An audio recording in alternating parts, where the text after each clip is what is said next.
वह एक किसान था, बड़ा भोला भाला, अनपढ़ था, ज्यादा पढ़ा लिखा नहीं था। किसान अपने खेत में खेती कर रहा था, तभी एक महात्मा उसके खेत में आ गए और महात्मा आके बोले, भाई हमको कुछ भोजन प्रसाद पवाओ। किसान बोला, अरे महात्मा आए भैया, इनको प्रणाम करो। किसान ने उनको प्रणाम किया, प्रणाम करके महाराज उनको भोजन प्रसाद पवाया। कहा, महात्मा जी आप आए हैं, मुझे कोई गुरु मंत्र दे जाओ। महात्मा जी ने सुंदर गुरु मंत्र दिया, द्वादशाक्षर मंत्र दिया। बोले ये तो बहुत कठिन है, इतना कठिन नहीं, सरल सा दो। अष्टाक्षर मंत्र दे दिया। बोले ये भी कठिन है, कोई और सरल दे दो। महात्मा बोले कुछ नहीं, तुम इतना कृष्ण चंद्र बोल दिया करो बस। कृष्ण चंद्र बोले, हाँ इसी का नाम, जब यही तुम्हारा गुरु मंत्र है।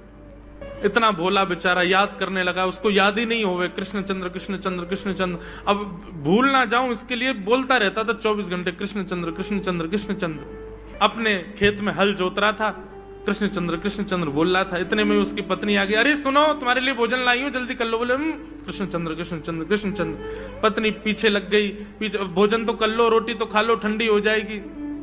बोले अरे तू पीछे मत पड़, मैं भूल जाऊंगा, गुरुजी ने मंत्र दिया मुझको। पत्नी बोली, अच्छा एक काम करो, आप भोजन कर आओ, तब तक आपके नाम को मैं रट लेती हूँ, मैं उसको संभाल लूंगी, पर जैसे ही आप आओगे फिर आपको सुना दूंगी, आप कर लेना। वो ठीक है। बोले क्या बोलना है? बोले कृष्ण चंद्र। पत्नी बोली ठीक है। अब कृष्ण चंद्र बोलने लगी पत्नी, कभी कहीं जाए कभी कहीं जाए, कुछ करे। वो कृष्ण चंद्र बोलते बोलते घसीटे चंद्र हो गया।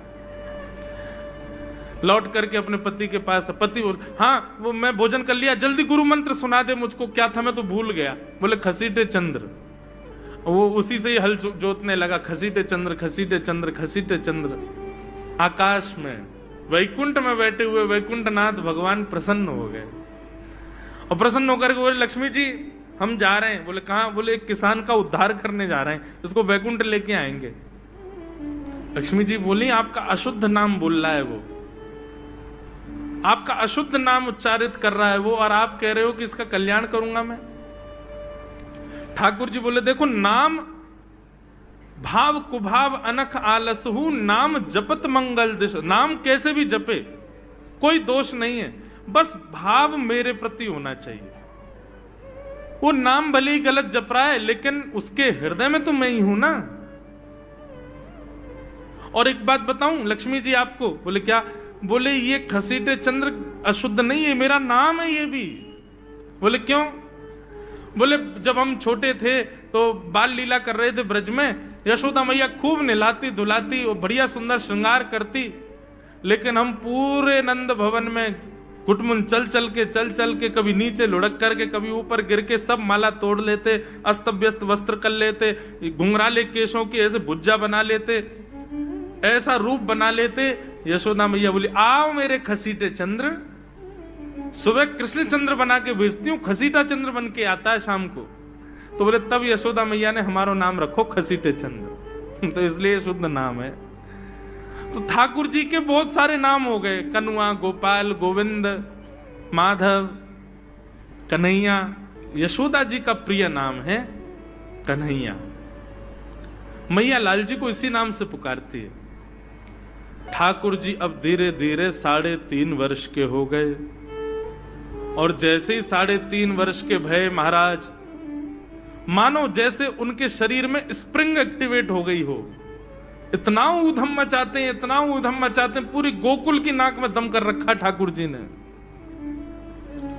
यशोदा मैया ने लाल जी को नूपुर पहना रखे। सवेरे जैसे ही ठाकुर जी उठते हैं, नूपुरों की आवाज आती है तो यशोदा मैया तुरंत रसोई घर से दौड़ के जाती है लाला के पास। लेकिन ठाकुर जी इतने चतुर हैं, यमुना तट पर जाते हैं और नूपुरों में बालू भर लाते हैं कि कल नूपुर आवाज नहीं करेंगे, सुबह उठ के हम घर से भाग जाएंगे कहीं और, मैया को पता ही ना चलेगी। ऐसा उधम मचा में अब ठाकुर जी वो लीला कर रहे हैं जिस लीला पर देवताओं को भी विश्वास नहीं हो रहा है। ऐसी लीला ठाकुर जी कर रहे हैं कि किसी को भरोसा ही नहीं हो रहा कि जगत नियंता जगदाधार ये कर सकता है। बोले ठाकुर जी क्या करते हैं? बोले ये मत पूछो क्या करते हैं, यूं कह रहे हैं क्या नहीं करते। जो माता पिता अपने बालकों को बहुत ऊधमी समझते हैं, बहुत बड़ी कृपा है ठाकुर जी की कि आपके घर ठाकुर जी जैसे उद्यमी बालक नहीं है। ऊधमों के सिरमौर हैं ठाकुर जी। कैसा उधम मचाते हैं? नहा धो करके ठाकुर जी सवेरे तैयार होते हैं, सबसे पहले गैयाओं के पास जाते हैं। मैया कहवे लाला नहा धो के सबसे पहले गैयान को प्रणाम करवे जा, गैयान को स्पर्श कर फिर कछु करियो। ठाकुर जी गैयाओं को प्रणाम करने जाते हैं। जैसे ही देखते हैं कि कोई गैया बैठी है, सो ठाकुर जी कहें अरे अरे मैया या गैया को आलस आ गयो, या को आलस दूर कर दूं।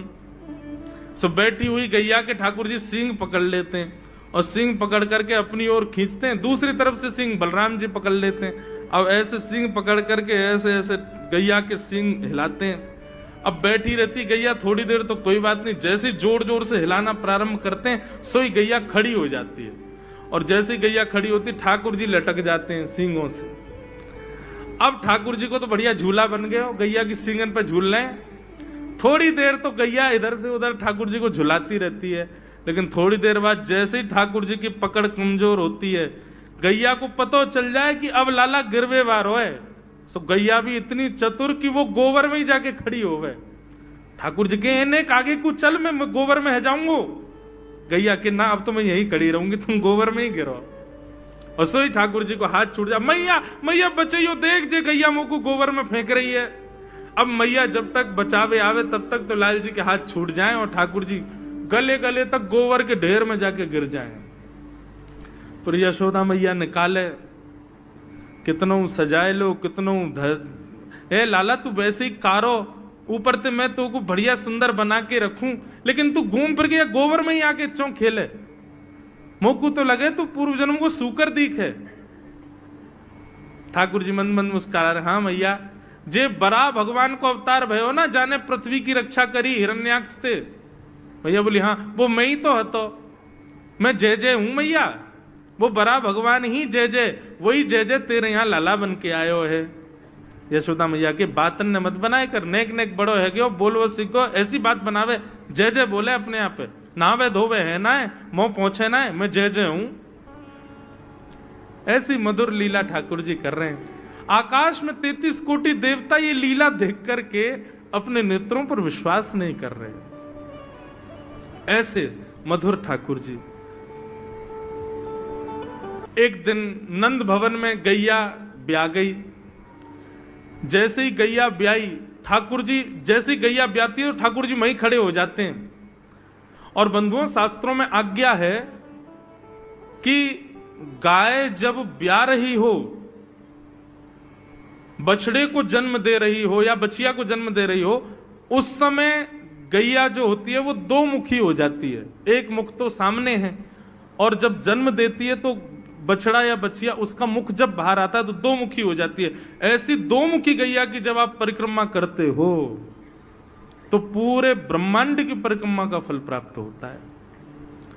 तो ठाकुर जी का नियम है, नंद बाबा की उंगली पकड़ के खड़े रहे, जैसे ही गैया ब्यावे वारी हो तो वाकू सहलाते रहे, जैसे ही गैया ब्यावे वारी हो, जैसे ही बछड़ा बाहर आवे सोई ठाकुर जी वाकी परिक्रमा कर ले, परिक्रमा करके दंडवत प्रणाम करें, वाकू वाकी चरण रज को माथे से लगा में, और बछड़ा जन्म ले सो वाकू नवा में दुआ में, वाकू अपने गरे से लगा में।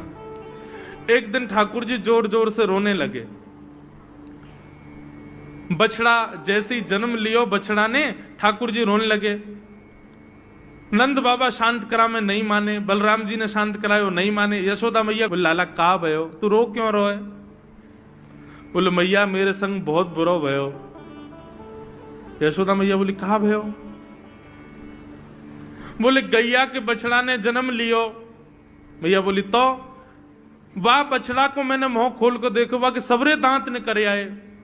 मेरे जन्म को 3 साल है गए, अभी तक 4 ही दांत न करे मैया, वो टूट जाए, रो रहे हैं अपने दांतन को, मेरे दांत चौना न कर रहे सबरे।